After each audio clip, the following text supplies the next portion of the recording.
And starting again at the neighbor's gate. The power company had that caterpillar with a grinder on the end of a mechanical arm that completely cleared out his driveway underneath the power lines. That driveway is actually a power access, so they make it 50 feet wide, and then they grind out all the growth that's going to interfere with the power lines. So he's pretty accessible, except for, of course, this impossible turn he's got here. I planted 4 nice little trees to sit there in line with the rest of the little trees that are growing. And now my centerpiece here has a pipe inserted up inside it, and it's set in concrete so that the main pieces aren't touching the dirt. They won't decompose. That's looking pretty good. Nice little corner mount for the property boundary. And now last year's bamboo. Oh no, this was this year. This bamboo is just gonna have to sit here and wait for spring before it comes bursting up. But I put in fence posts and ran support lines because the wind howls up this road a couple of times in the winter. And this way, these lines, one inside, one outside, it'll keep the stuff from blowing over. And once it gets a little bigger, I won't need these. But for now, it's well secured, and I've run a length of barbed wire up here to stop the deer from barging through here and messing with my lines. So this is gonna come in really nicely.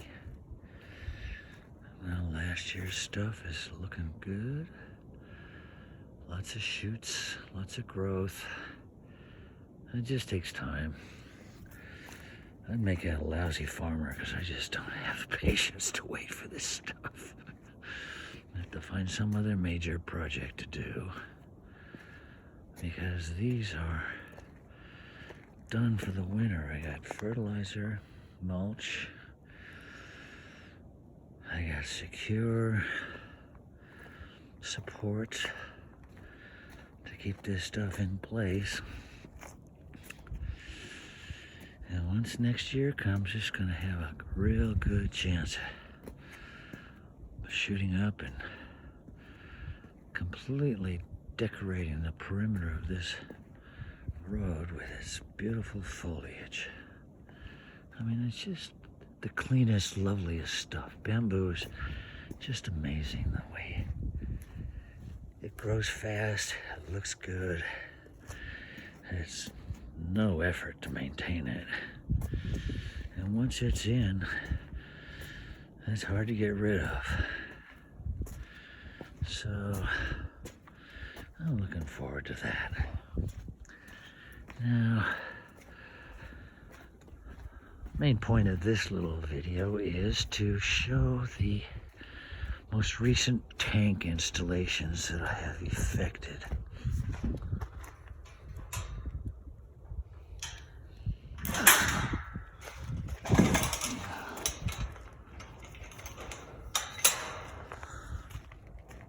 And all told now, I'm gonna have 25,000 gallons of water in the event of a fire. We can't really expect the well pump to keep up with the demand. So there's some fresh bamboo I planted. This stuff I planted years ago and not doing so good. We'll see how it comes out later. But the well pump only pumps 5 gallons an hour. A minute. And of course I wouldn't be able to put out a campfire with that for very long. So this is tank number 5. And and the overflow.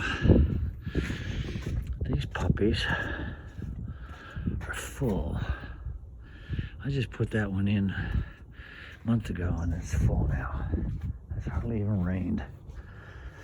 It's amazing how much rain these rooftops actually accumulate. I'm looking forward to this next system filling up. And this is the last installation I did. So now those white pipes are going to be buried underground. There's going to be a direct feed from this corner catchment tank over to the main tanks. But until I get that trench in, I got a fire hose here wrapped in shrink wrap so it doesn't get dirty. But it's a 2-inch hose and it fits right onto the 2-inch fittings that I installed on the tank. In the event of a fire, I will hook a fire pump to that place where the fire hose is connected and connect the hose to the fire pump. So I have another 2-inch connection over here if I want to connect the fire pump to this source of water. And like I said, it has been raining very much, but I've already got a little water in here showing up on the Visa gauge that I put in. And then this is just waiting for me to finish the casing. I'm going to put a pressure treated wood casing underneath and alongside these pipes, even though they're insulated. I'm just making doubly sure in case it rains and then freezes. I don't want to lose any of my plumbing. And then the 1-inchers, these 1-inch pipes, they're gonna connect to this tank and feed over to the other system, which is gonna connect to the pump house. So from here, I'll connect this 1-incher, bury it,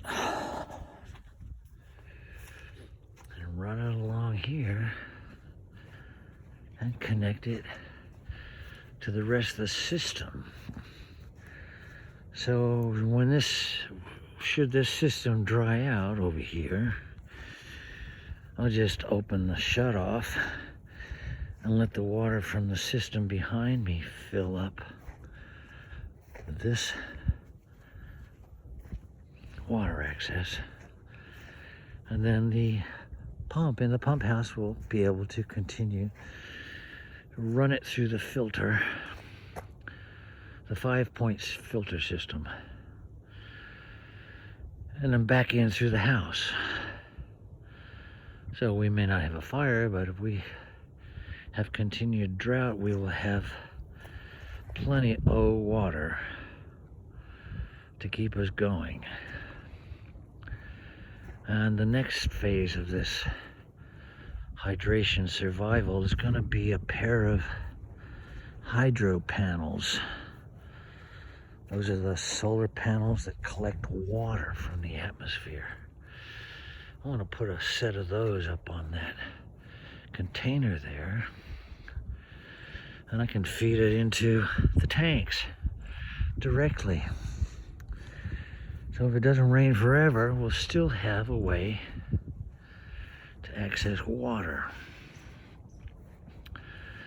Fire pump, hydro panels, and of course the next thing would be a generator or two so we can run fridges and things like that. But anyway, everything's coming along just fine. 70 bamboo plants all installed, all waiting for spring. I got a about a dozen along that fence there. That will stop the wind from blowing that over. And I'm going to cover it with burlap next spring, just so that the sun doesn't cook the plastic so quick. And the fire hose will reuse in the event of a fire. So I've thought this out, and here you go. The latest water catchment system from the house.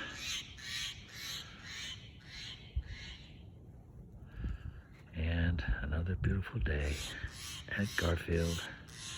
We're looking at the end, towards the end of November, after Thanksgiving, and we are doing fine.